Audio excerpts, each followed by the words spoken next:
This game was never going to be easy. Let's give them everything we got. Let's take care of that ball. Let's communicate. But Coach Nick Pierce didn't bring the Denver Barbarians into this tournament to avoid hits. Barros on three.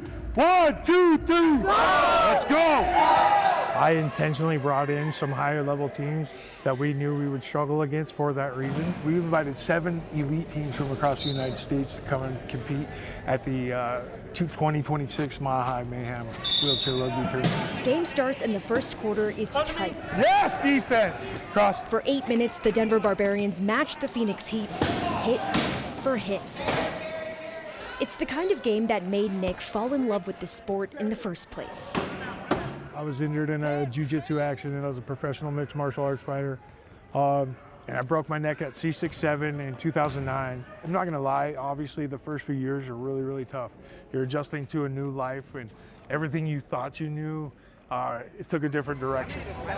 At halftime, the Barbarians are down by 6. So it's gonna be a little different lineup, different look, just adjust. Let's see what happens, let's go. Adjust and move forward. James. The same way Nick learned to 15 years ago. After a huge catastrophic injury, the most important thing you can do is find your community, find your people. I've gained more than I ever lost in a lot of ways, and that's a pretty big thing to say. Everybody! By the third quarter, Phoenix turned up the pressure. Go, go, go. Balls loose!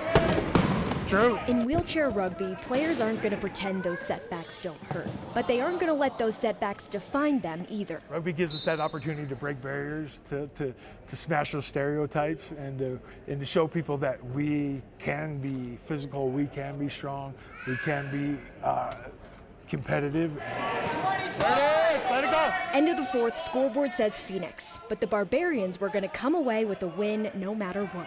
There's wins and losses on the court, but as long as there's growth in our team and overall, then we're winning all the time. In a sport defined by collisions, Nick and his team are building something that lasts long after the buzzer. There's so much more to rugby than rugby, and the sense of community, camaraderie, and independence that it promotes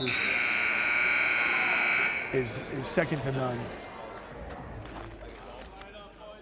That was Ria Jha reporting. This was actually one of the first tournaments hosted in the Denver area in more than a decade.